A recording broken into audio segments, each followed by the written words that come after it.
Nightline continues from New York City with Cynthia McFadden. Well, tattoos are no longer just for the biker crowd, and the sailors among us consider that 40% of Generation X has at least one tattoo. While the designs come in all shapes and sizes and in varying degrees of taste, they're all permanent. Well, almost. For the desperate, there is now an answer. For Jeremy Hubbard, tattoo regret is a sign of the times.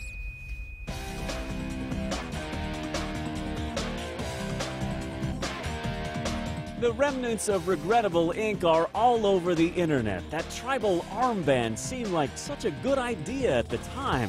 So did the ankle-adorning Tweety bird and the... Wait, is that really a tattoo of Clay Aiken?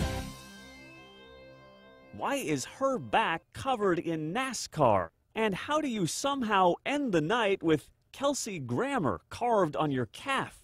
If only you had another set of eyes to tell you this isn't going to look so good in the morning. When it's time to revamp the tramp stamp, they call Dr. Robert Nossa. I think the removal process is going well. Business is booming for this dermatologist. Seems lately there is a surge of tattoo regret.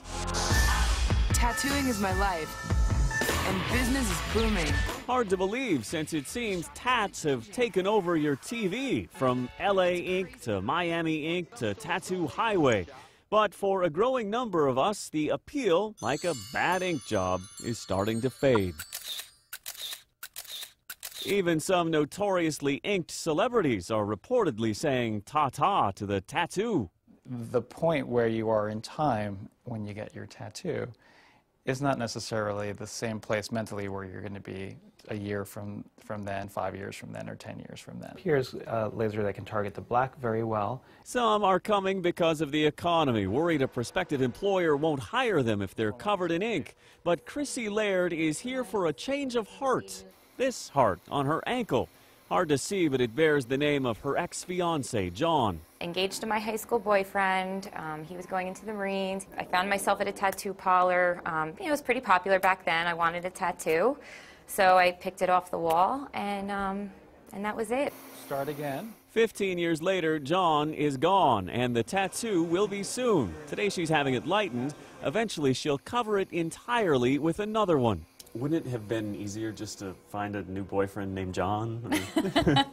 Well, it is a common name, but... Didn't work out that way. No, it didn't work out that way. Maybe somebody with a shorter name in the future, yeah. if that's possible. No more names. Not even children. Hey, Taryn. Hi. Then there's Taryn. Her arms are covered in black bats and Gaelic and Goth symbols, relics of her rebel past.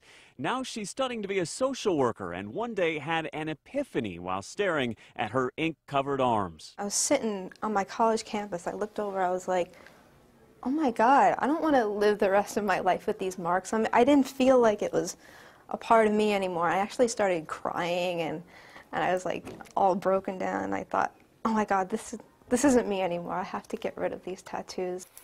$4,000 and 8 sessions later, they're almost erased. For this treatment, Dr. Nossa even lets me in on the act. Is my official title here Smoke Sucker? You are the smoke sucker, yes, congratulations. I'm vacuuming away her scorched flesh while the ink goes snap, crackle, and pop under the laser.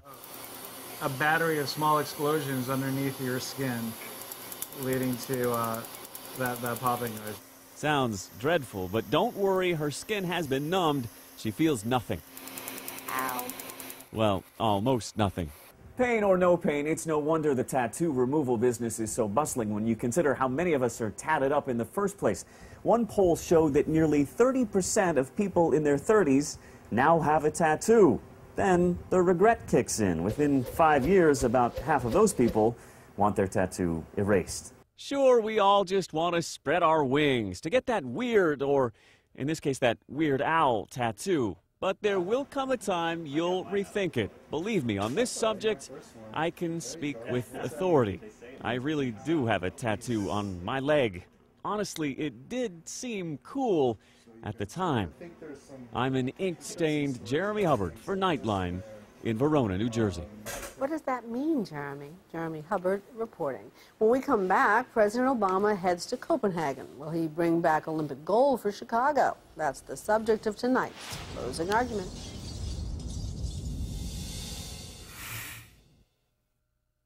ABC Sunday.